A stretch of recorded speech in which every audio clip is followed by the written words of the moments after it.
Hi, everybody. Let me start by saying the obvious. These aren't normal times. As we all manage our way through a pandemic unlike anything we've seen in a century, Michelle and I hope that you and your families are safe and well. If you've lost somebody to this virus, or if someone in your life is sick, or if you're one of the millions suffering economic hardship, please know that you're in our prayers. Please know that you're not alone, because now's the time for all of us to help where we can and to be there for each other, as neighbors, as coworkers, and as fellow citizens. In fact, over the past weeks, we've seen plenty of examples of the kind of courage, kindness, and selflessness that we're going to need to get through one of the most difficult times in our history. Michelle and I have been amazed at the incredible bravery of our medical professionals who are putting their lives on the line to save others, the public servants and health officials battling this disease, the workers taking risks every day to keep our economy running, and everyone who's making their own sacrifice at home with their families, all for the greater good. But if there's one thing we've learned as a country from moments of great crisis, it's that the spirit of looking out for one another can't be restricted to our homes or our workplaces or our neighborhoods or our houses of worship. It also has to be reflected in our national government. The kind of leadership that's guided by knowledge and experience, honesty and humility, empathy and grace. That kind of leadership doesn't just belong in our state capitals and mayor's offices. It belongs in the White House. And that's why I'm so proud to endorse Joe Biden for President of the United States. Choosing Joe to be my vice president was one of the best decisions I ever made, and he became a close friend. And I believe Joe has all the qualities we need in a president right now. He's someone whose own life has taught him how to persevere, how to bounce back when you've been knocked down. When Joe talks with parents who've lost their jobs, we hear the son of a man who once knew the pain of having to tell his children that he'd lost his. When Joe talks about opportunity for our kids, we hear the young father who took the train home each night so he could tuck his children into bed. And we hear the influence of Jill, a lifelong teacher.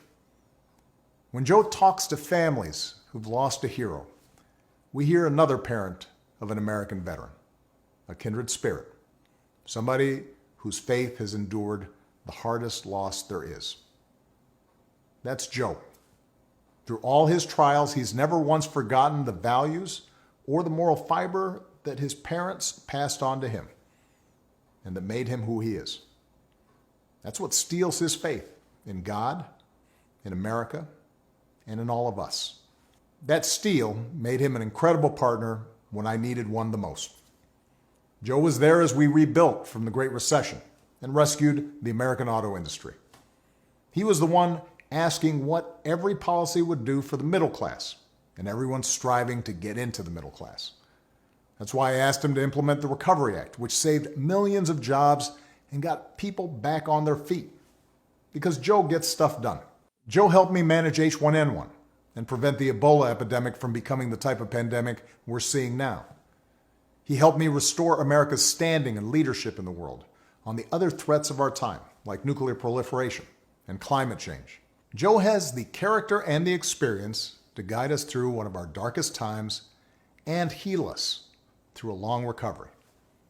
And I know he'll surround himself with good people, experts, scientists, military officials who actually know how to run the government and care about doing a good job running the government and know how to work with our allies and who will always put the American people's interests above their own. Now, Joe will be a better candidate for having run the gauntlet of primaries and caucuses alongside one of the most impressive Democratic fields ever. Each of our candidates were talented and decent, with a track record of accomplishment, smart ideas, and serious visions for the future. And that's certainly true of the candidate who made it farther than any other, Bernie Sanders. Bernie's an American original, a man who has devoted his life to giving voice to working people's hopes, dreams, and frustrations. He and I haven't always agreed on everything, but we've always shared a conviction that we have to make America a fairer, more just, more equitable society. We both know that nothing is more powerful than millions of voices calling for change. And the ideas he's championed, the energy and enthusiasm he inspired, especially in young people, will be critical in moving America in a direction of progress and hope. Because for the second time in 12 years, we'll have the incredible task of rebuilding our economy. And to meet the moment, the Democratic Party will have to be bold. You know, I could not be prouder of the incredible progress that we made together during my presidency. But if I were running today, I wouldn't run the same race or have the same platform as I did in 2008. The world is different. There's too much unfinished business for us to just look backwards. We have to look to the future. Bernie understands that, and Joe understands that. It's one of the reasons that Joe already has what is the most progressive platform of any major party nominee in history. Because even before the pandemic turned the world upside down, it was already clear that we needed real structural change. The vast inequalities created by the new economy are easier to see now, but they existed long before this pandemic hit. Health professionals, teachers, delivery drivers, grocery clerks, cleaners, the people who truly make our economy run, they've always been essential.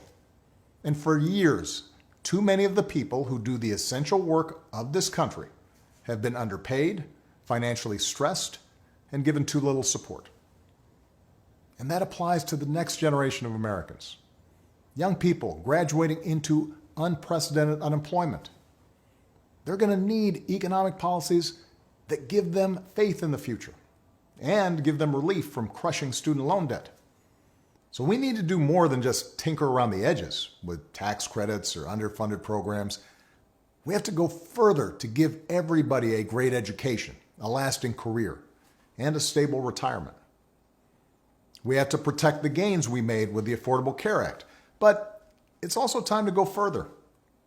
We should make plans affordable for everyone, provide everyone with a public option, expand Medicare, and finish the job so that healthcare isn't just a right, but a reality for everybody. We have to return the U.S. to the Paris Agreement and lead the world in reducing the pollution that causes climate change. But science tells us we have to go much further, that it's time for us to accelerate progress on bold new green initiatives that make our economy a clean energy innovator, save us money, and secure our children's future. Of course, Democrats may not always agree on every detail of the best way to bring about each and every one of these changes.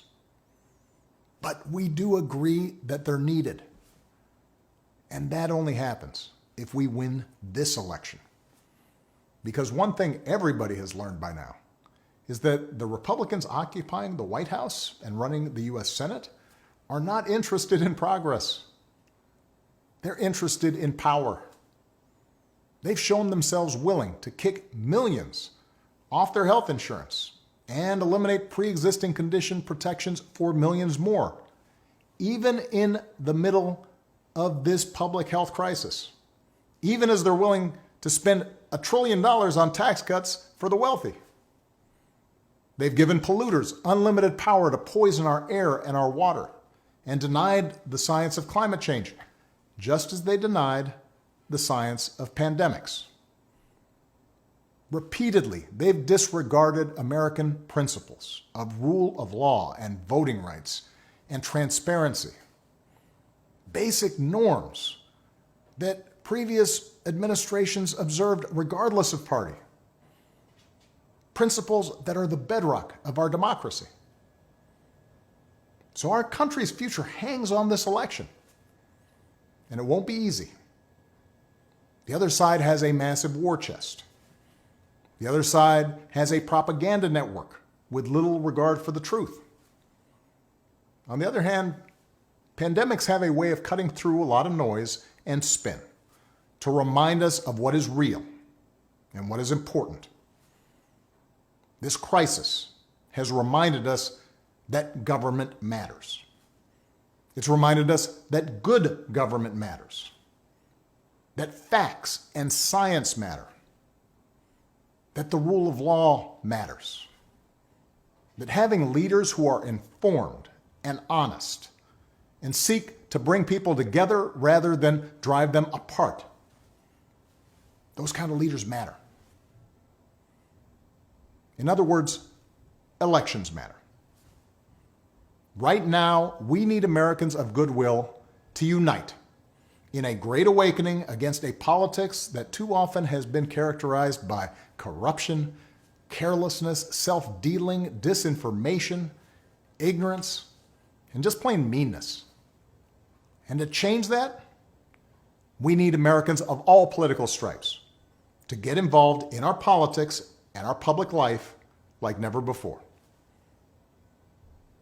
For those of us who believe in building a more just, more generous, more democratic America, where everybody has a fair shot at opportunity, for those of us who believe in a government that cares about the many and not just the few, for those of us who love this country and are willing to do our part to make sure it lives up to its highest ideals, now's the time to fight for what we believe in. So join us. Join Joe. Go to joebiden.com right now. Make a plan for how you are going to get involved. Keep taking care of yourself and your families and each other. Keep believing in the possibilities of a better world, and I will see you on the campaign trail as soon as I can. Thanks.